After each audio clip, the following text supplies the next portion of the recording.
Hello, and welcome to another episode of the Duke It Out Wrestling Podcast, where I, Duke, talk about events from the past, present, or future in the world of professional wrestling. Now, last night I was able to attend my first live professional wrestling event for 2023, and that was, of course, the AEW Dynamite taping at the Little Caesars Arena in Detroit, Michigan. Now, I was very excited for the show, especially because AEW's last event in Detroit, Blood and Guts, was a fantastic episode of television, and with this episode of television, it was the same matters. This was another fantastic episode of Dynamite, and it seems like AEW and Detroit always love to combine a steel cage main event, since we had the Blood and Guts main event last year, and we got Omega and Moxley in a steel cage this year. But it is really hard to decide, honestly, which one of these shows I had more enjoyment with. I think maybe as an overall collective show, this one was a little bit better because there was a lot more to offer. Because in the Blood and Guts show, they were definitely more so sponsoring the Blood and Guts match. And we did have the Orange Cassidy and Ethan Page match at that event, and Jade Cargill's streak match, but nothing that was as amazing through and through like I felt with this show.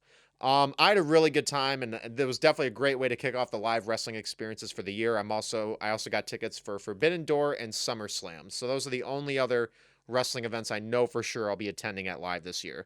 And live wrestling events might be my overall favorite atmosphere to be at. It's so easy to just forget anything that's going on in life currently and just have an absolute blast with what you're witnessing. And it was no exception with last night. I had an absolute blast. Um, I'm gonna go through the entire show, including the dark segments, because I know Dark and Dark Evolution were canceled. So this was one of the first AEW Dynamite tapings I went to where there was not a single AEW Dark or AEW Dark Evolution match whatsoever. There were two dark matches, but I think both of these matches are straight up non-televised and were only for the show itself. And it kicked off with a women's tag team match of the team with the team of Willow Nightingale and I don't know why I messed up the name, but obviously it was Willow Nightingale and Sky Blue against the team of Nyla Rose and Marina Shafir. This was a pretty fine tag team match. Nothing too out of the ordinary. I thought Sky Blue and Willow were able to get some really fun tag team moves in there. Nyla Rose got some really good heat. Marina Shafir didn't do as much in this match, which makes sense in a little bit, especially with all the rest of the three being a lot more over in AEW than Marina is. But I thought this was a pretty solid tag team match. Willow Nightingale and Sky Blue got the win. A good babyface win to start off the show. The crowd was hot for it, so it was a pretty fun match. Nothing too special, but it was a pretty fun match. And then we got one more tag team match in the dark tapings. Not really tapings, just as a dark match. But they were wanting to sponsor Detroit, and QT Marshall walked out talking shit about Detroit, with Aaron by his side, and then that led to Preston Vance coming out, and while they were trying to call out wrestlers from Detroit, people, including me, were starting to think of Danhausen at first, but I was like, wait, Danhausen's injured, so it can't be Danhausen, but it ended up being Preston Vance. And I think Preston Vance is somewhere from Midland, Michigan, or somewhere like that. Because I remember someone acknowledging, like, it's not actually Detroit, because which I thought was pretty funny. But it was kind of fun just to get some Detroit hometown pops in there.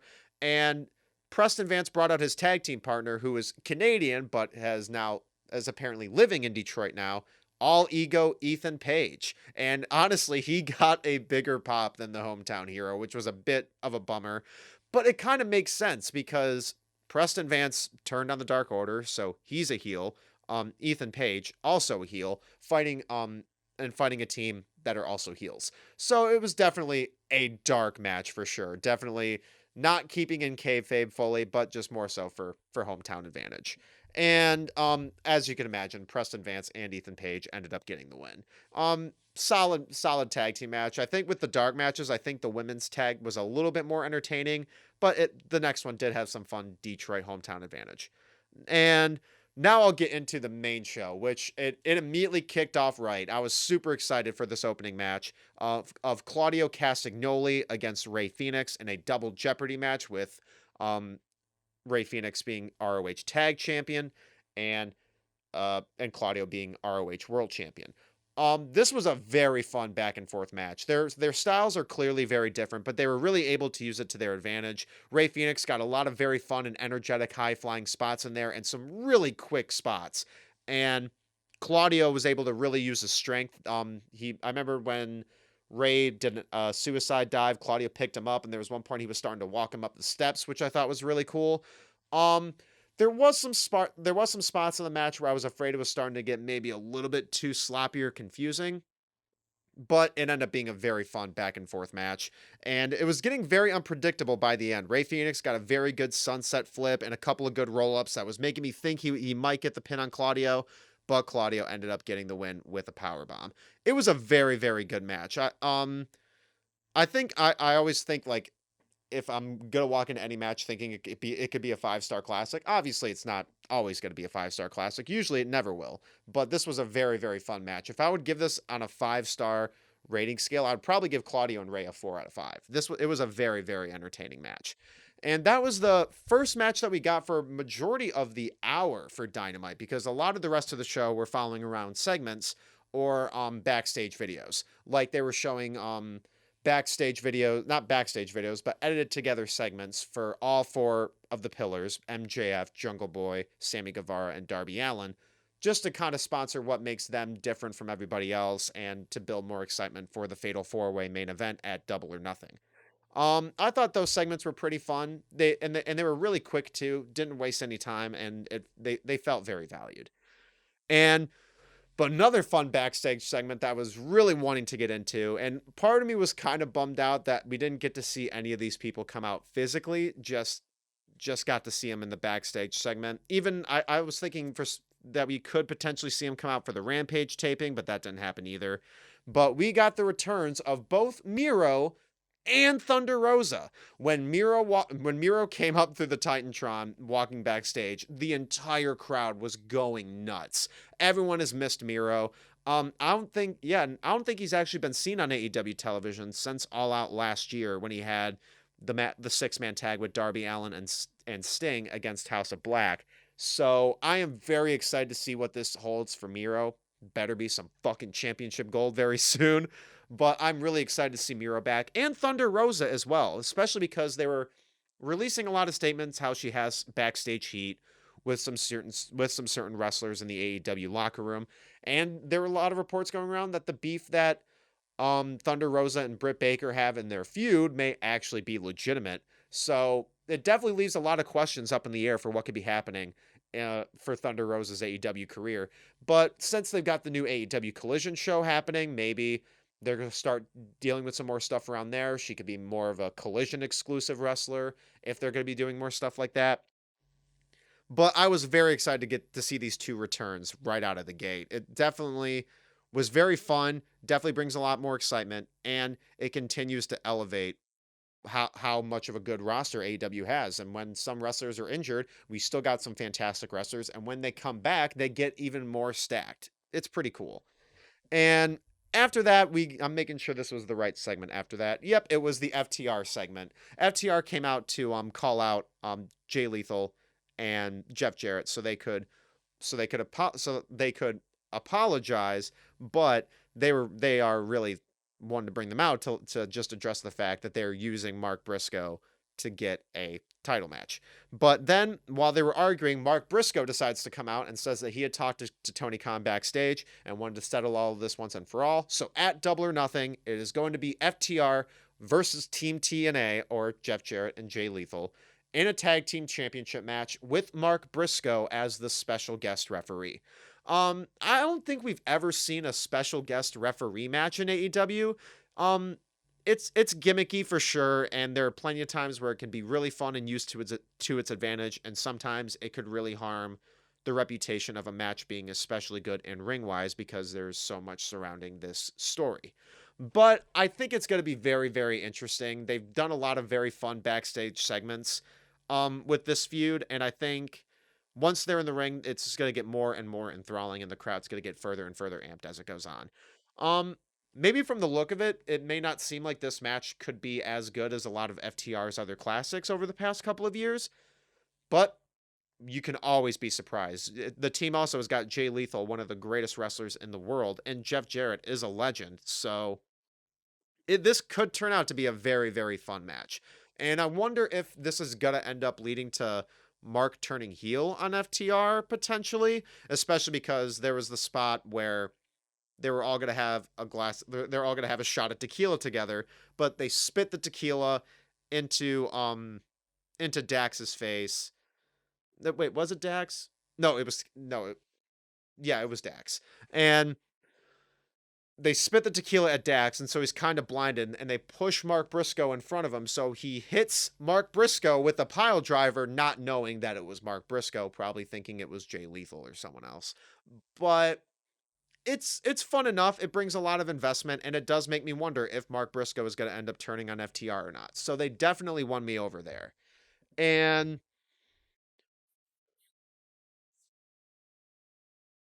And before the next match, yep, we got another backstage segment, but it was a very entertaining one as well. While there was a bit of a disappointment in the crowd, which I'll get into in a second. It was an interview with Chris Jericho, addressing the fact that apparently now he is, he went to his lawyers, and now Adam Cole is no longer allowed in the arena, while Chris Jericho is also in the arena. But then Roderick Strong approached him and said, "Yeah, that's to Adam Cole, but not to me. So I'm going to challenge you to a match." But unfortunately, I was hoping it would be on Rampage so I could see it later on in the evening. But it's going to be next week on Dynamite. And also it's going to be a Falls Count Anywhere match. But then Roddy also swerved Jericho and said, "Yeah, I did the same thing you did." So now JAS is going to be banned from ringside. So this is going to be a very, very fun match. I don't think we've ever seen Jericho and Roddy face off one-on-one. Because I know they were in WWE together, but Roddy was always in NXT, and any main roster appearances were in 205 Live. So, yeah, I think this is going to be the first time we're getting Chris Jericho and Roderick Strong one-on-one. I am very, very excited for that. And Falls Count Anywhere is probably going to be a very fun stipulation for it. And I'm not used to Jericho Falls Count Anywhere matches, so I'm really excited to see how this one turns out. And after that, we got our second match of the Dynamite taping. For the International Championship, Orange Cassidy defending against Daniel Garcia. And I thought this was a very, very good match. They brought a lot of very fun dynamics. Orange Cassidy continues to bring so much more entertainment and continues to find such creative ways to be lazy. It is awesome. And I never fully acknowledged the pyro thing until I was actually there. How they just have one little thing of pyro just shoot off. And that's it every 20 seconds. It's so fitting for his character and made me audibly laugh for a good 30 seconds. So that was pretty amazing. And toward the end of the match, Daniel Garcia was getting really, really in the zone. His heel heat was fantastic. Him doing the dances in the ring were also fucking hilarious. And the fans chanting, "You are a wrestler" to him was so much fun because that story was from almost a year ago and they haven't really built up as much from it since, besides just a couple of little hints with when Daniel Garcia almost said in a promo that he was a professional wrestler, but he's not. He is a sports entertainer. So it was really fun to see the crowd stay invested in that story after all those months and just chant at him, "You are a wrestler." I thought that was really cool. And I was starting to think that Daniel Garcia might get the win by the end of the match because he went from submission to submission to submission on Daniel Garcia. Not on Daniel Garcia, on Orange Cassidy. There was at one point where he had him where it was like I was trying to remember if it was more of like a sharpshooter or Boston Crab, and then he turned that into a triangle choke, and then he turned that into a lapel lock or a crossface type submission. It was fantastic, but Orange Cassidy did end up getting the win.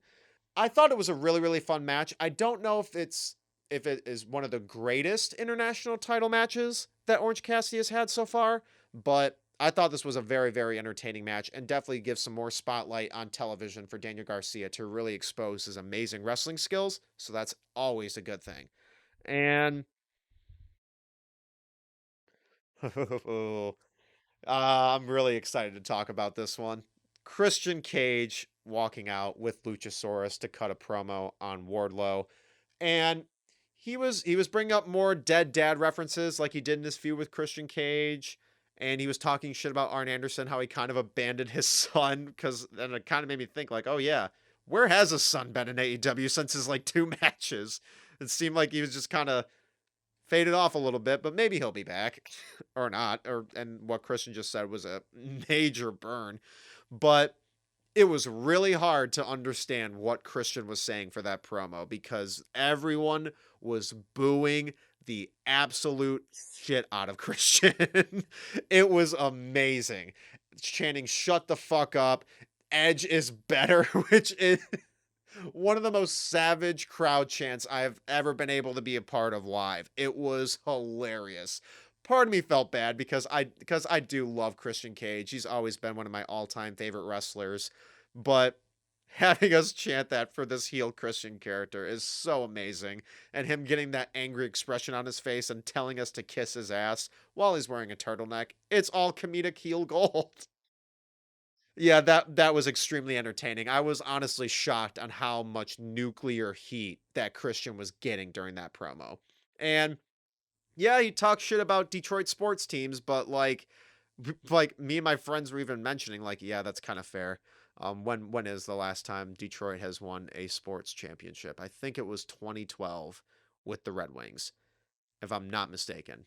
And that's 11 years. So, fuck. And Tigers haven't won a World Series in 30 to 40 years. The Lions have never won a Super Bowl. Probably never going to win a Super Bowl. I really hope they do. But and the Pistons haven't won a championship since like 2004 or 2005. So while it's definitely a hurtful statement, it's fair. But yeah, that nuclear heat on Christian was by far one of the highlights of the night. Getting to boo the absolute shit out of him and tell him to shut the fuck up. What could be better than that? Um, but then we got they, okay, I was mixing these two matches in order for a second. But then we got I don't know if this stipulation has ever been on AEW television for the women's division, but a no holds barred match of Julia Hart against Anna Jay. Now, kind of similar what I was talking about in that dark match with the tag team match of heels going against heels. This one was also heel versus heel. Now, Anna Jay has been a babyface in AEW before, and so has Julia Hart, but they clearly are not babyfaces anymore. So having this no holds bar match was a little bit weird, but it was also really great to let these women get to showcase themselves and get some really fun extreme spots. Anna Jay immediately ran out for the attack while Julia Hart was making her entrance, hitting her with a chair. And they got some very entertaining spots with the chair. Fans were starting to really annoyingly chant "We want tables," which is honest to God one of my least favorite chants in at wrestling shows.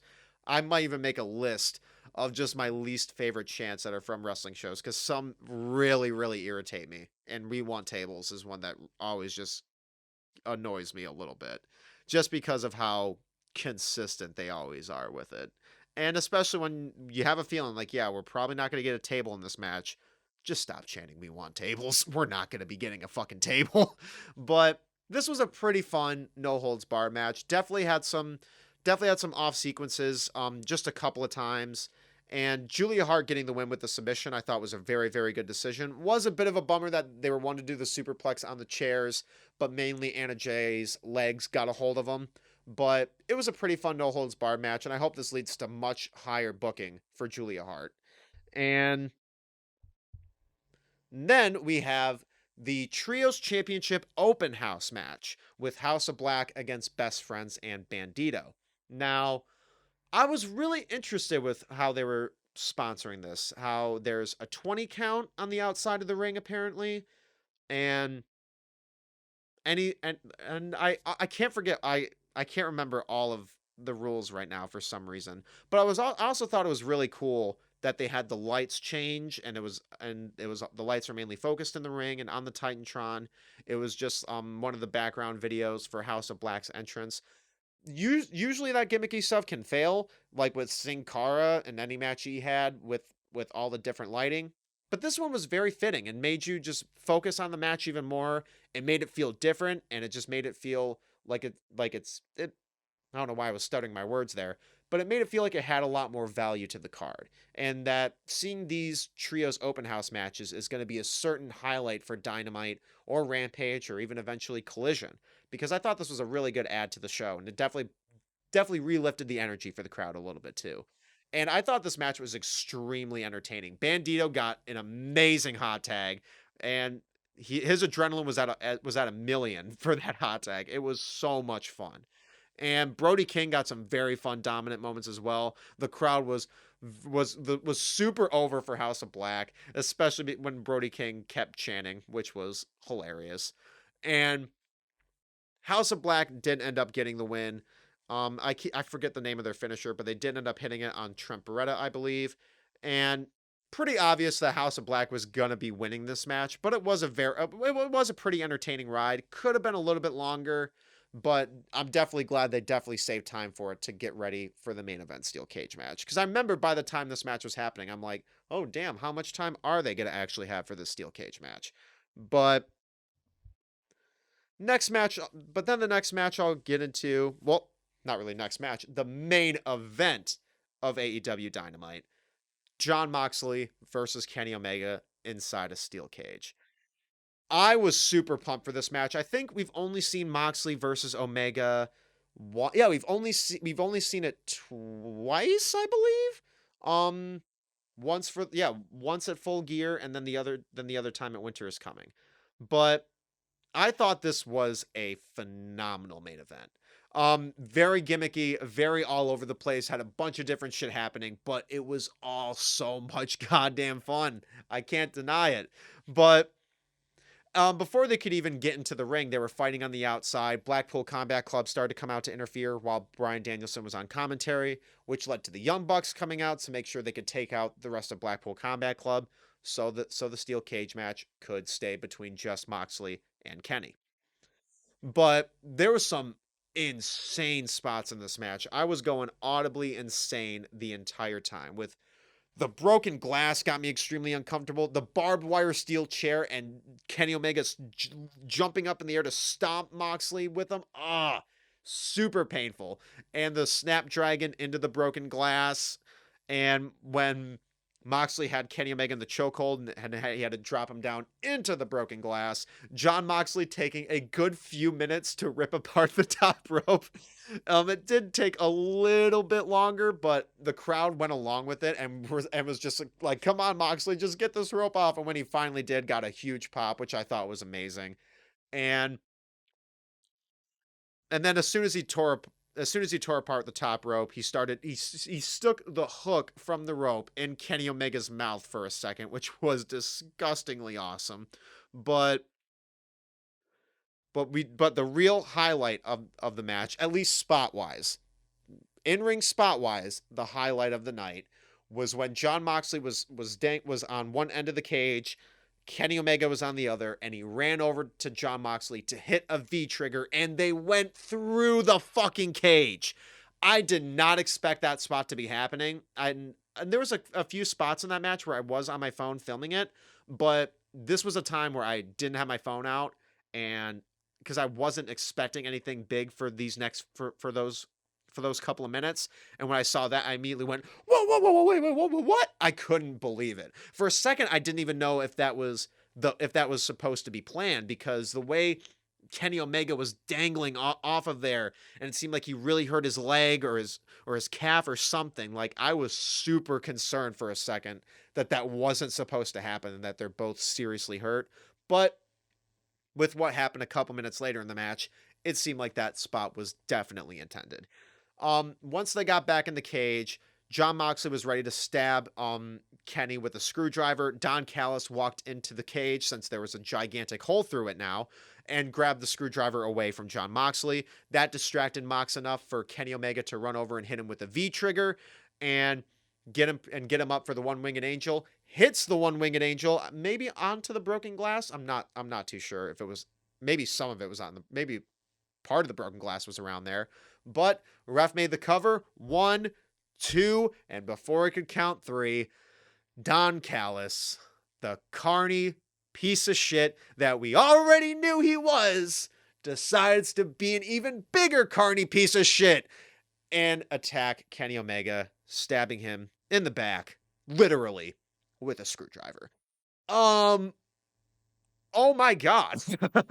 Like, I had a feeling that Don Callis was going to be turning on Kenny Omega, but I had no idea it was going to be happening during that steel cage match. There's definitely hints to it, because Moxley did say to Kenny that he's going to be walking out. He's going to be walking out of that match with a screwdriver in his head, or just either impaled and heartbroken, which he definitely is heartbroken after his wrestling father figure turned on him. Jesus Christ. It was an amazing moment. I was legit out of any heel turns that I've actually seen live. I think there are only a few. But I think this is the heel turn that I've seen live that I was legit shocked by the most. I saw Tommaso Ciampa's heel turn in 2017, and while it was shocking and got a big reaction out of me, we were definitely walking into the takeover that night, maybe expecting Tommaso Ciampa to turn heel. I wasn't thinking of Don Callis turning on Omega at all going into the cage match. And maybe I should have, but I'm honestly glad I didn't, because that utter shock that I had for that live experience, it's irreplaceable, and it was incredible. I was debating on playing this footage before the actual podcast actually started, and if I did, you heard the video of me screaming "Fuck you, Don," and yeah, everyone was screaming either "asshole," "fuck you," "piece of shit." We were going insane. It was one of the wildest heel turns I have witnessed live. Or not one of maybe the wildest heel turn that I've witnessed live, especially when it comes to crowd reaction. But that was a fantastic main event. I wasn't exactly sure what exactly we would be getting from the steel cage match, and sometimes steel cage matches can always scare me, and if it's going to be really good or really bad. And this was one of the best one-on-one steel cage matches I've ever watched, either live or on television. I had an absolute blast with this. The violence was insane. Audible reactions the entire time. One of the most memorable spots of the year with Kenny V triggering Moxley out of the cage. It was an amazing main event. And I could have, like, while there was still the Rampage taping and it was a pretty good show, I could have easily just went home after that cage match happy. Like, I was utterly mind blown, and it was absolutely incredible. Amazing main event. The whole show overall was very great. Like the Claudio match, the FTR segment was very fun, getting to boo the absolute shit out of Christian Cage, but that main event was really something special and really let the show hit the exclamation point on one of the best Dynamites of the year, and I'm very glad that I was able to be there live for it. It was an incredible time. So far, Detroit is 2 for 2 with amazing TV tapings for Dynamite.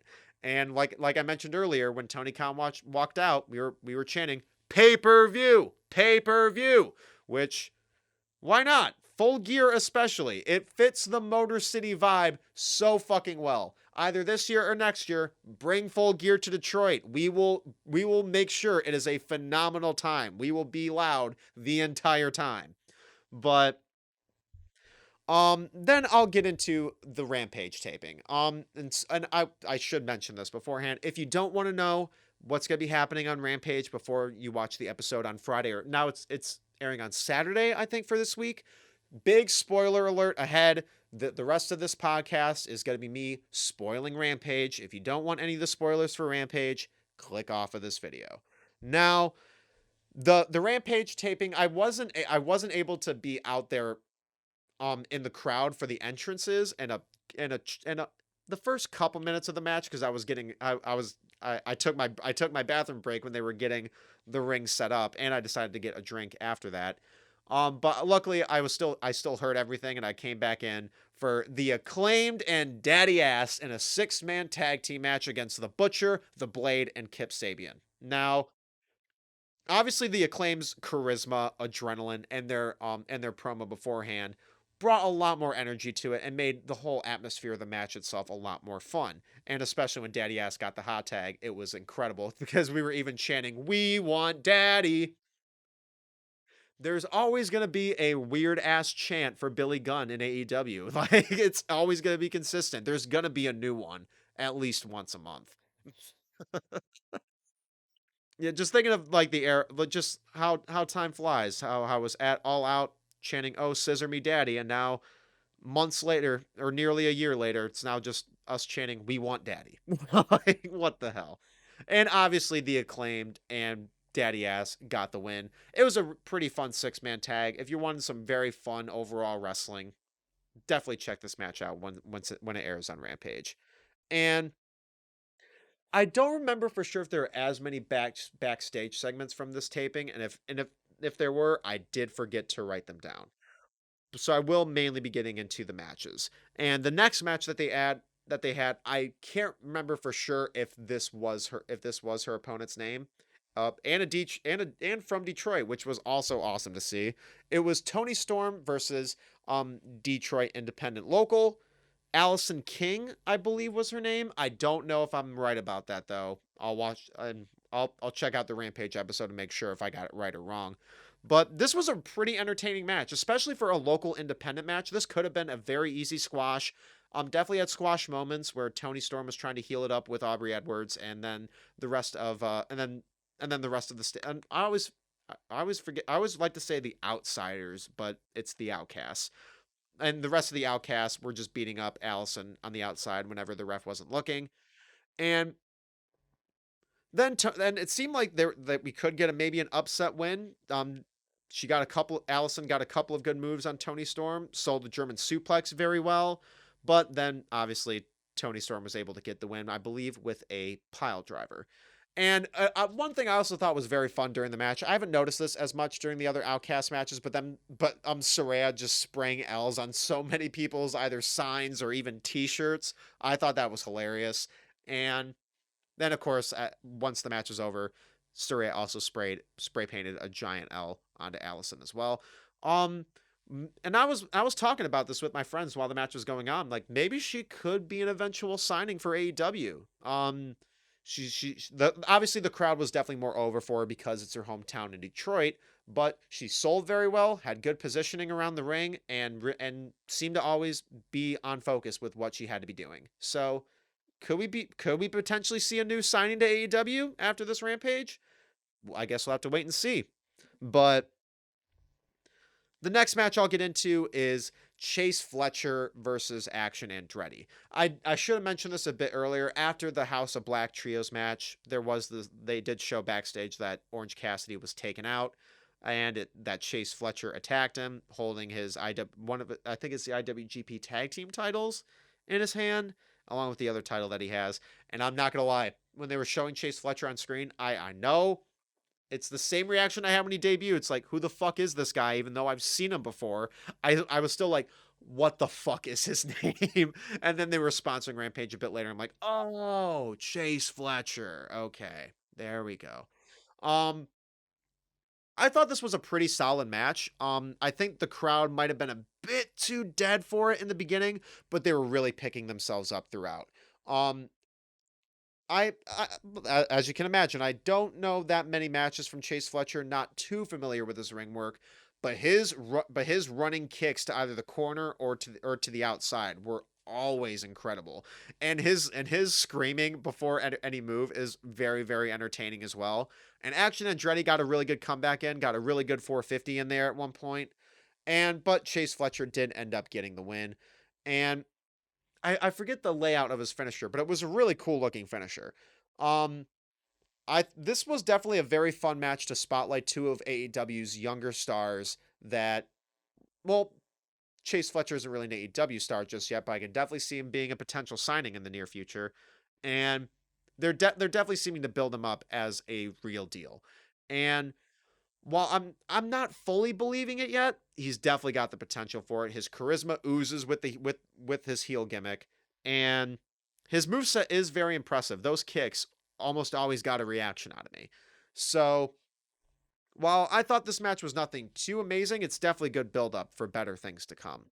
And then the second to last bit of Rampage was the only segment that I had written down, because this was the only one actually in the ring, and it was with the Hardy Boys. And I was so excited because I wasn't thinking about this until while they were walking down the ramp. I've seen Matt Hardy live a few times, maybe 4 or 5 even, but I have never seen Jeff Hardy live.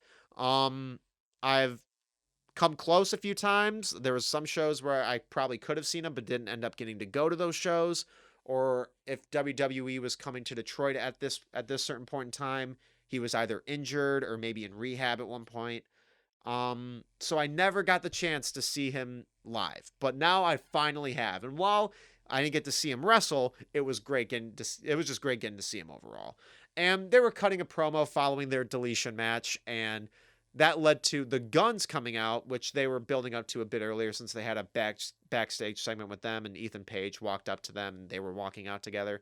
So it seemed like it was going to be leading up to that, since Matt Hardy has been feuding with Ethan Page and the Firm for a very long time.